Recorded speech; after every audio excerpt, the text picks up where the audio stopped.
Hey guys, Stephanie from AmericanMuscle.com here taking a look at and installing the Kicker VSS Powerstage amp and powered subwoofer for all 2010 to 2014 Coupe Mustangs. This is going to be a perfect option for someone looking to improve their base model stereo or upgrade their shaker system. It comes with a multi-channel amp, a 10-inch powered sub with an enclosure, and all of the harnesses and hardware that's needed to complete the install. Costs about $1,250. I'm going to call the install a 2 out of 3 wrenches in the difficulty meter. If we take a closer look at the system really quick, I'll say that this is an upgrade system that's going to upgrade both the base model stereo and the shaker systems. It comes with a multi-channel amp with a digital signal processor. It has a 4-channel amp module that goes in between the factory stereo and the speakers. You get a 10-inch Kicker sub then that's going to be powered by its own 200-watt amp. And of course, this does come with a custom enclosure that'll mount on the passenger side of the trunk to give a very OEM-like appearance. With all that being said, let's go ahead and show you how to get this installed now. For this install, we use both types of body panel removal tools, a metal one and a plastic one, a razor blade, a 13mm socket, a 10mm socket, an 8mm socket, a 7mm socket, a small extension, and a 3/8 drive impact gun. So the first step of your install is going to be to disconnect your negative battery cable. You want to do that before you do anything else. The next step is going to be to get both power wires, the one for your sub and the one for your amplifier. We're going to go over to the fuse box. We'll take a 10mm socket. You're going to loosen the nut on the fuse box here. Then we'll install these and tighten it back down. So this is the nut that we're going for right here. We'll go ahead and loosen that.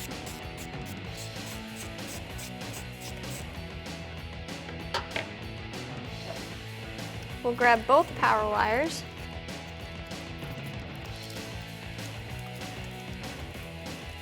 Reinstall the nut and tighten it down.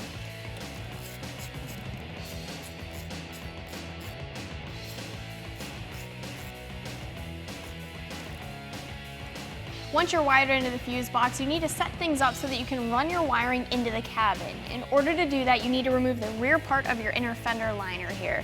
So what I've done is I've turned the wheel all the way to the left. It's going to give me access to the push pins that are holding the rear part of the fender liner in place. I have a flathead screwdriver and a Phillips head screwdriver, and those are going to help me get the push pins out so I can remove the fender liner. All right, so we'll take our Phillips head, we'll do a 1/4 of a turn on this.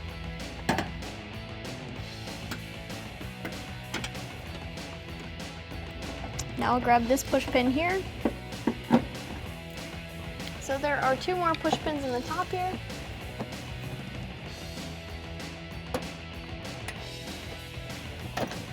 All right, now we can pull out the liner.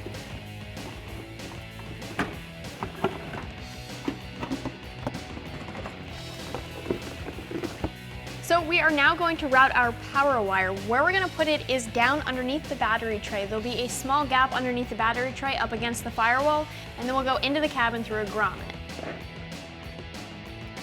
So I'm just going to nicely route the wire.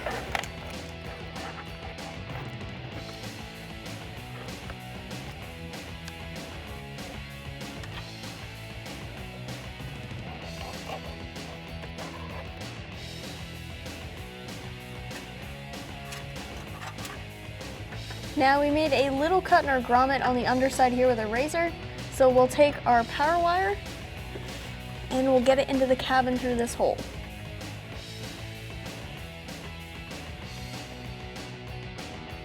At this point, we're going to go ahead and pull our wire through.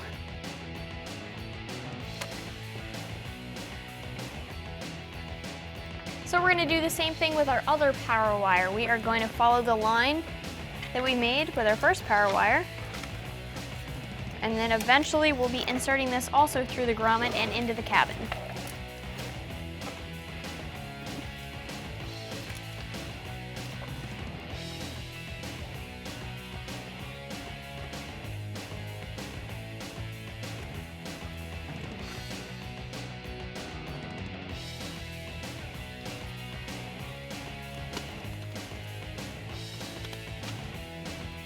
Our amplifier power wire will use this white connector here, and it doesn't matter where we insert the wires, they can go into any pin location.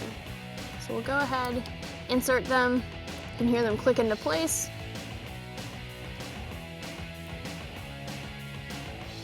And then this piece on the top of the connector snaps down. The next step of our install actually involves getting behind the radio. So in order to do that, we have to do a couple things. We're gonna pop open our center console here. I have a plastic trim piece removal tool. I'm gonna use that to pop up the center console here and then get to the 4 screws that are holding all of this in place. Before I do any of that though, I am gonna remove the shift knob just so I can pull all of this off. If you guys have an automatic car, you won't have to worry about this. You'll just be able to pop the bezel off. But for all of you gear grabbers out there, this is something that you'll have to do.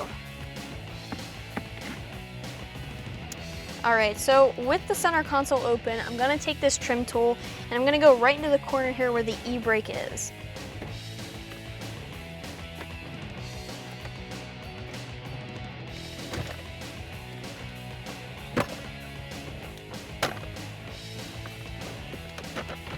All right, so we have some electrical connections under here. There are 2. We'll need to disconnect these.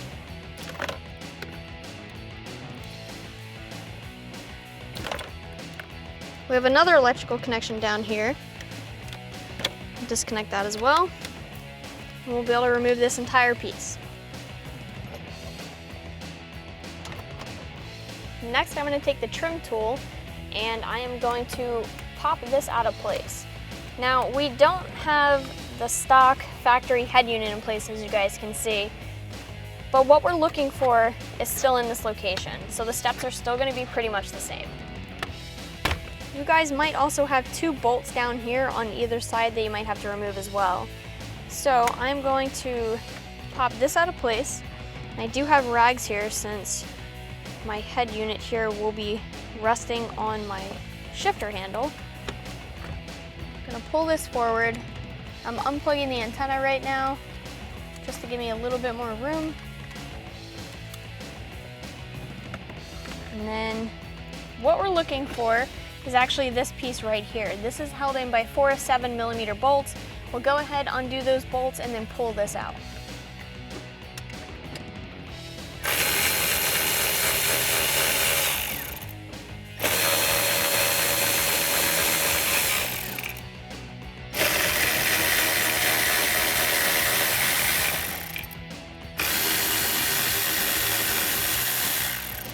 So we'll pull this out of place.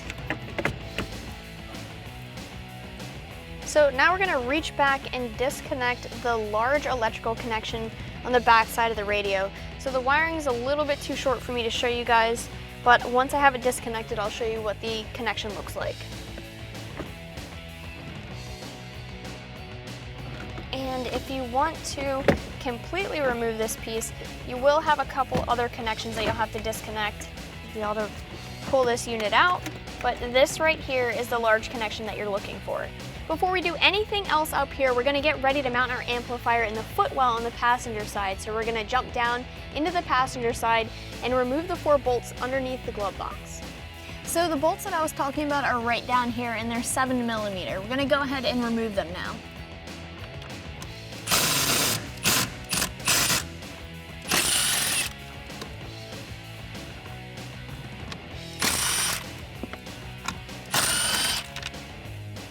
The next thing we're gonna do is remove the 10mm nut at the base of the HVAC fan housing, which is all the way back down here up against your firewall on the inside of the car.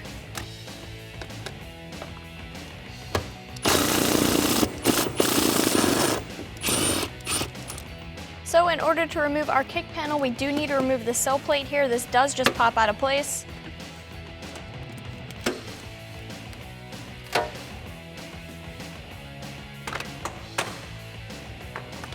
And now we can pull the kick panel off as well.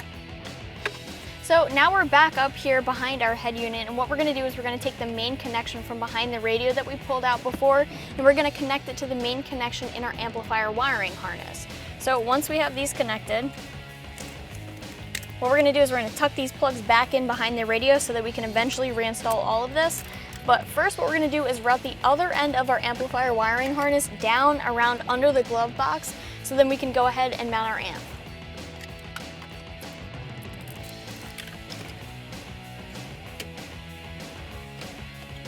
Now the remaining connector on the amplifier wiring harness that we just fed down through the glove box is going to get connected into the back of the radio. So I'm going to connect that in right here.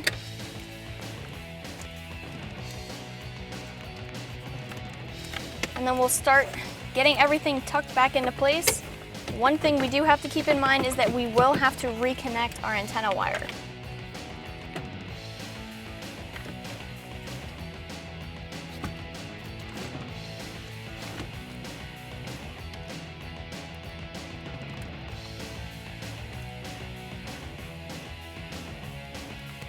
All right, so the way that this mounts, this arm that's right here on the bracket that's holding the amplifier, this is gonna go over the stud that we took the nut off of. Then this portion of the bracket is actually gonna line up right underneath the glove box. So if we pull this down, this is where we're gonna be lining up underneath the glove box. The part of the bracket needs to go underneath this flap on the glove box.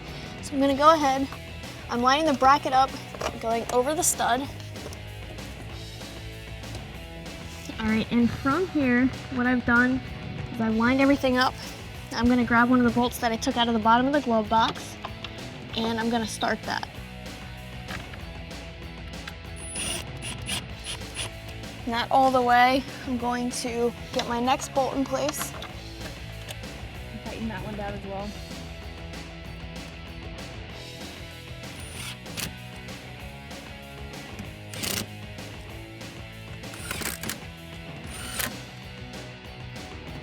The next thing we are going to do is grab the star washer that is provided for us, and then we're going to reinstall the nut that goes on the stud over the blower housing.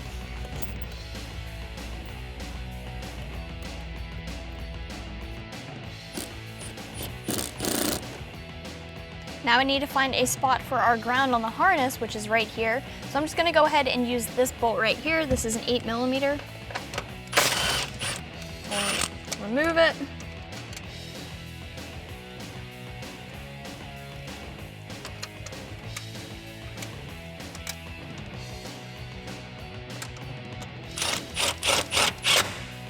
And then our ground is in place. While we have all of our wires out and easily accessible, we haven't tucked them in yet. We have a couple more connections that we're going to make. On our amplifier power harness, this 2-pin white connector needs to make a connection to our subwoofer power harness. There's a white connector on that power harness. Obviously that's going to be 2-pin as well. So we'll make that connection. And then we have this connection that we need to make of the wire that we ran through the firewall for our sub. Now this needs to connect to the subwoofer power harness. So I'll plug that in. And then from here we can go ahead, hide our wires, use our zip ties to make this a little bit cleaner. All right, so now we're going to pull the bottom of the rear seat out. So we'll find the tabs. We'll push on the tab, and then the bottom rear seat will release.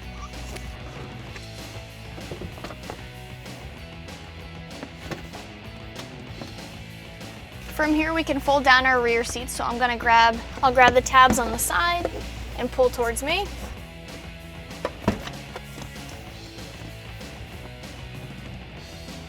So our next step is actually to remove this panel. We need to remove this panel so that we can run wiring back to our sub. So I have a body panel removal tool here.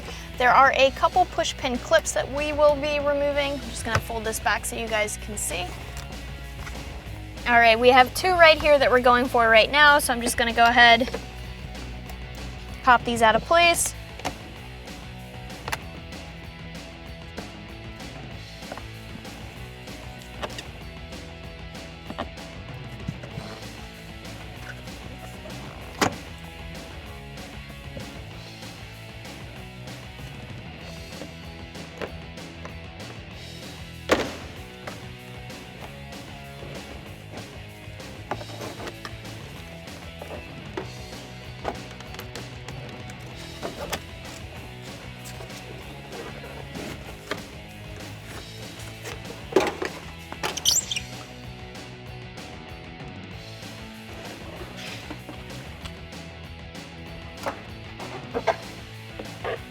All right, now we are ready to run the power harness back to where the sub is gonna be. We are gonna run it underneath the door sill here, back up through the hole that we just uncovered by removing that quarter panel trim.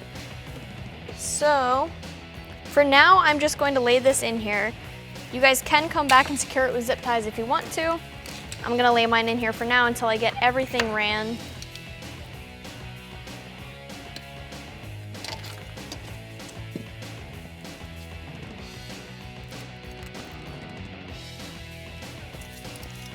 This right here is the hole that we're looking to pass our harness through. So we'll go ahead, route our harness into the trunk through this hole.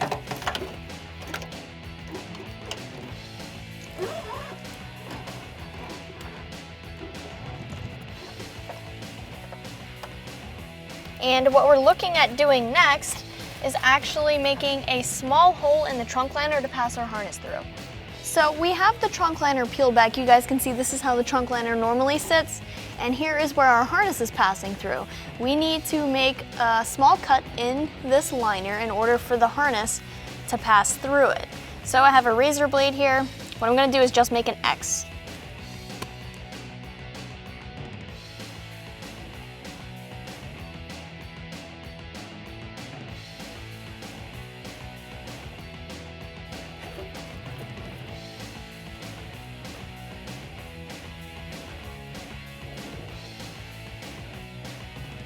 With the wires ran, the next thing we have to do is actually remove this bolt in the trunk liner right here. This is a 13mm bolt, and this is going to be one of the mounting locations for our sub.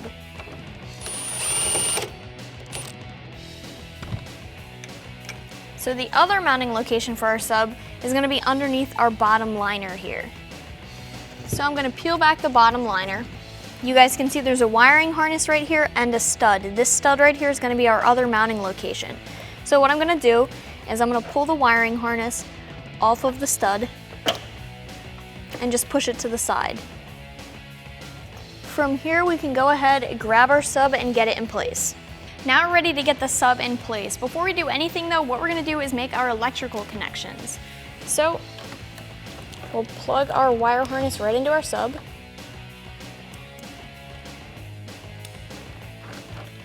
And we'll also plug into our amp.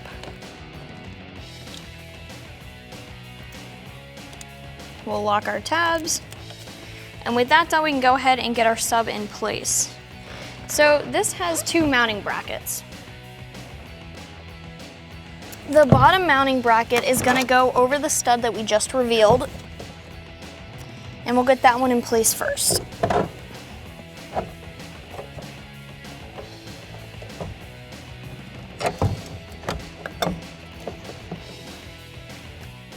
All right, and they do give us a nut to tighten that down with. And then our top mounting point is where we removed the bolt from the trunk liner up here. So we'll go ahead, get our bolt started up top here.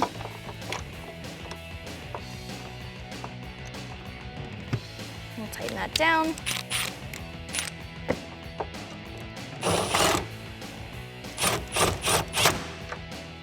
And then we will grab the supplied nut and tighten down the bottom bracket here too.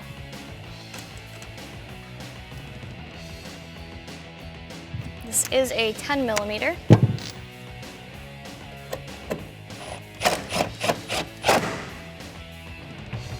From here we can get our liner back in place. We're just going to tuck it under the sub.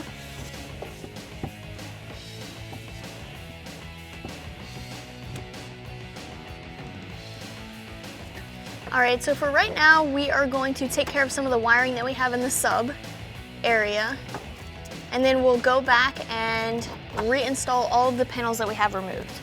So one of our last steps here is to actually install the provided 30 amp fuse into the fuse holder. Then we'll connect our battery.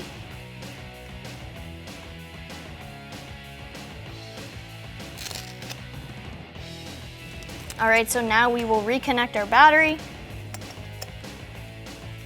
Of course, tighten that down.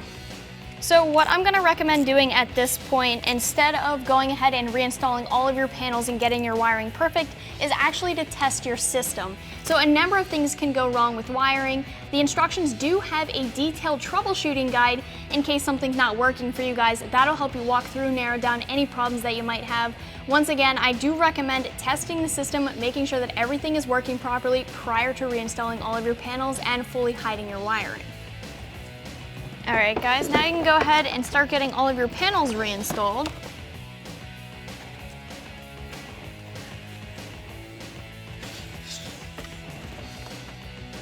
Of course, we'll want to make sure that we pull our seatbelt out of the way.